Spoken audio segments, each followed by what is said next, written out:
Whoa, whoa, what it do, man? It's the original Hot Boy, Young Turk. You already know, man. Rocking with iGrindTV, and we locked in the lab. You dig? Yeah. So, of course, we got to speak on the raid. Of course, the day that changed your life. And you know what's crazy? I was just telling Ken, I was literally up the street at High 107 the day Yeah. that happened. Like, I remember a lot of this energy. I remember a lot of this happening. I think me and you had probably chopped it up probably a couple of weeks. I know this goes way back, bro, but Yeah. me and you had chopped it up. I think I O forgot the two, o producer, the three. producer name. Yeah, this is '03. Yeah. What producer you Kano? Kino. Yeah, Kino. Kino. Yeah. That was one of the ways Yeah. I got to knowing you Yeah. at the time was through Kino, and I remember you coming out here I was and promoting my yeah, album Raw and Uncut at the time. I yeah, was with yeah. Koch then. Yeah. Yeah, so I mean, like I said, just to me, it feels surreal because I actually remember the day Yeah. because the spot was literally right up the street from the radio station, Yeah. and of course with that happening, and of course, two police officers were shot when that situation popped off. Yeah. Uh, how do you? What do you feel? Or do you feel like God covered you in that situation because police are out here killing people for no reason? Most And definitely, just man. imagine you actually, it unintentionally gave them a reason. Most definitely, man. The situation, man, of course, it wasn't like I was just sitting waiting. Here go the police. They coming now. I'm about to go out like Scarface. I actually thought I was being robbed. I was in my boxer drawers, man. I had just finished eating food. My girl had made some bacon, eggs, and toast, that morning. So I wasn't expecting nobody to come to the house, and most definitely the police, because I wasn't doing anything illegal, And I actually just thought I was being robbed, and when they didn't knock and announce, and I just heard a boom. You know what I'm saying? So first thing you do, you protect yourself. You feel me? And that's what the situation was, man. And later, after all the shots and everything, that's when we realized, damn, that's the police. Cause now they saying they the police now, after the fact, but they try to make it like he's a rapper from New Orleans. He protecting heroin because they were saying that I had 2 kilos of heroin, the AK-47, and they need to hurry up. I'm about to go catch a flight and all this, you know what I'm saying? Which was lies. So I guess they acted on that false tip from a false informant, you know what I'm saying? And when they came in there, man, one thing led to another. 2 police officers got shot. I wound up going do time.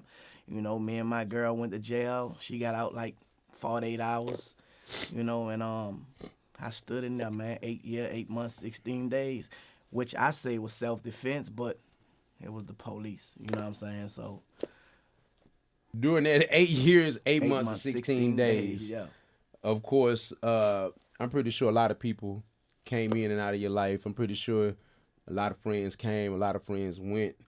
But talk to me about your Emani holding you down. Talk to me about you Oh, all's man. relationship and how that Man, blossomed throughout Imani that was a time angel, frame. man.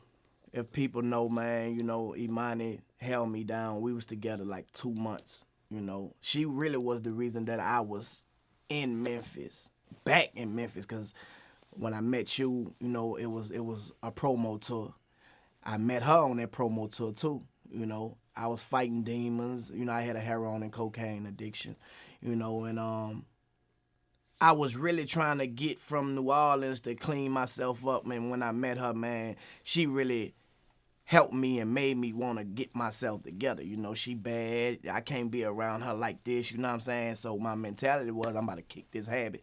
And we didn't really just get a chance to really just kick it. You know what I'm saying? We was together 2 months, and then the situation happened. And I remember her coming to visitation, man, at 201 Popular. And she was like, I don't care what the situation is, how much time you got to do, however you going to be in here, I'm going to be there for you. And you know me, man, I'm 21 at the time. I'm really not believing her, especially we just was together for 2 months, and man, she did that. She stood down, man, and I had to come home and do the right thing, give her my last name, man, because I'm talking about when I say she didn't miss a beat, this ain't something that I'm just making up. Every weekend, for 8 years, 8 months, 16 days, other than the times when I was fucking up. Because I was fucking up while I was in prison.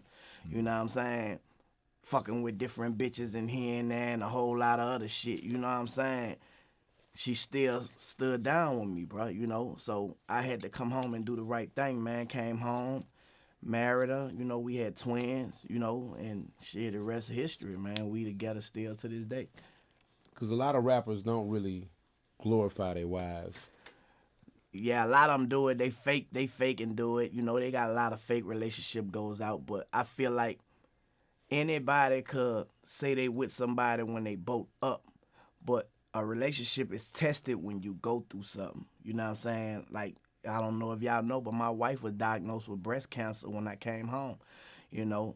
And, of course, you know, you can't have sex. You can't do this. So if it's just about that, you going to go for sure. You know what I'm saying? I couldn't touch my wife for a few months, you know. And just like she stood down with me, man, I went through the radiation. I went through the chemotherapy. She had to get both of her breasts cut, you know, and she lost her hair. When her hair started falling out, I'm the one cut it off, and she was bald head, you know what I'm saying?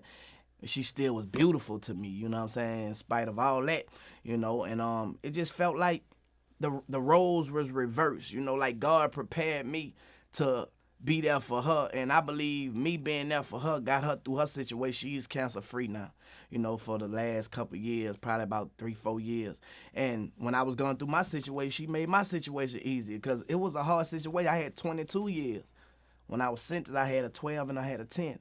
And by her being there for me, it didn't feel like it. You know what I'm saying? And I was able to get out of my situation. In the same way, in reverse, when I came home with her, she went through it, bam, bam, bam. She had a support system, and I had a support system. We supported each other, and we got through it, you know. So those are real relationship goals to live by. Like, you know, when it's tested, when there's nothing there, no money, no nothing, no hope, like you don't know if it was where it gonna go, then you could call it relationship goals, you know what I'm saying? And I feel like we the perfect example of the real love in hip-hop, you know.